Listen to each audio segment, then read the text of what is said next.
Sedulur papat. Limo Pancer. Sedulur papat bukanlah jin atau sejenisnya. Sedulur papat merupakan ajaran ilmu leluhur Jawa atau kejawen yang berkaitan dengan ilmu batin dan olah rasa.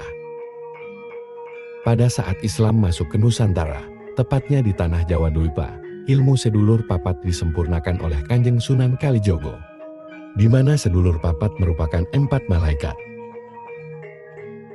Ajaran kejawen yang membahas tentang adanya malaikat pendamping hidup manusia adalah sedulur papat limo pancer.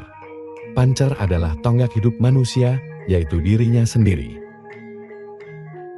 Diri kita dikelilingi oleh 4 makhluk gaib yang tidak kasat mata atau makhluk metafisik. Mereka adalah saudara yang setia menemani hidup kita. Mulai dilahirkan di dunia, hingga kita nanti meninggal dunia menuju alam barzakh atau alam kelanggengan. Sebelum hadirnya agama Islam, orang Jawa tidak memahami konsep malaikat.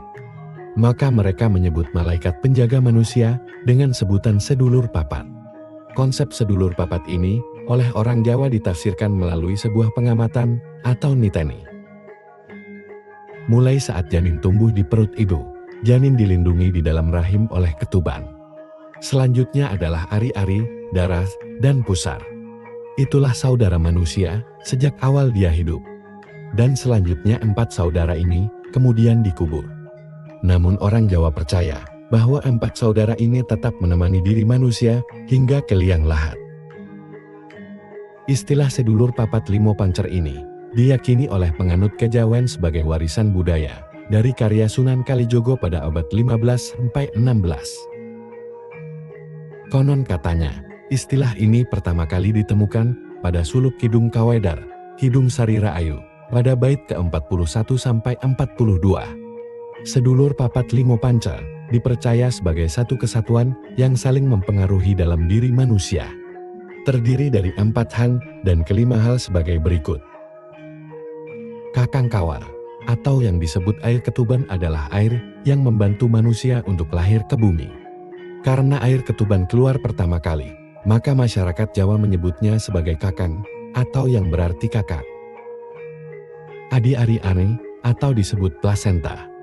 Adi dalam bahasa Indonesia berarti adik, yakni sebutan untuk ari-ari yang keluar setelah bayi dilahirkan. Getih dalam bahasa Indonesia berarti darah, yakni hal yang utama pada ibu dan bayi, di mana saat berada dalam kandungan, bayi juga dilindungi oleh getih. Pusar atau pusar berarti tali plasenta. Dalam pengertian ini maksudnya antara ibu dan bayi dihubungkan dengan tali pusar yang membuat mereka semakin kuat. Selain itu, tali pusar jugalah yang menjaga kelangsungan hidup si bayi karena telah menyalurkan nutrisi dari ibu untuk bayinya saat di dalam kandungan. Pancer bisa disebut juga sebagai tubuh wadah yang berarti diri sendiri. Hal kelima ini merupakan pusat kehidupan yang utama ketika manusia lahir ke bumi. Masyarakat Jawa percaya bahwa sebagai manusia, kita harus menyelaraskan kelima hal itu agar menjadi satu kesatuan yang utuh. Video kali ini hanya sebagai pengenalan tradisi adat Jawa semata dan bukan untuk menyebarluaskan ajaran, apalagi mendiskreditkan budaya tertentu. Mungkin tradisi unik dan khas Indonesia juga terdapat di setiap daerah dengan kemasan khasnya masing-masing. Karena percaya tidak percaya, terserah bagaimana Anda menyikapinya.